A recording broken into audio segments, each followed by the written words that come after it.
عثمان علی گجرات سے. عثمان علی گجرات سے. جی ہاں کیا کہہ رہے ہیں؟ شاہ صاحب سالک اور ذاکر میں کیا فرق ہے؟ سالک کسے کہتے ہیں اور ذاکر کسے کہتے ہیں؟ سالک کسے کہتے ہیں اور ذاکر کسے کہتے ہیں؟ جی سالک اور ذاکر. سالک سالک سالک سالک.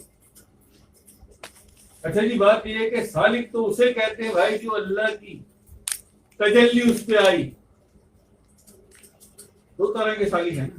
جی ایک وہ جو تجلی سہ کر بھی اپنے حواس میں قائم رہا، جو بھی سالک کہلاتا ہے. اور ایک وہ بھی سالک کہلاتا ہے جو دیدار الہی تک پہنچ گیا، دیدار کر لیا اللہ سے، ہم کلام ہو گیا، اور پھر واپس بھی آ گیا. واپس بھی آ گئی. یہ جاتی ہے نا دیوان والی مخلوق، یہ جاتا ہے نا دیدار پہ، جو ہوتا ہے نا ہم کلام. بے شک. اگر دیدار پہ پہنچ، دیدار ہوتے ہی غش کھا کے برداشت نہیں کر سکا، جھیل نہیں سکا اس کے جلووں کو، اس کے حسن و جمال اور اس کے نور کو جھیل نہیں سکا، غش کھا کے وہیں گر گیا. غش کھا کے وہیں گر گیا. یہ ہوا مجذوب، کیونکہ مخلوق واپس نہیں آئی، ان بیلنس ہو گیا. اسے کہتے ہیں مجذوب.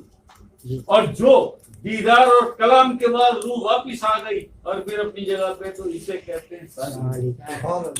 یہ ہے سالک. اور ذکر کی بات کہ ذاکر کیسے کہتے ہیں کہ جس کا قلب از خود اٹھتے بیٹھتے چلتے پھرتے کروٹوں کے بل بھی اللہ کا ذکر کرے. کیا بات ہے.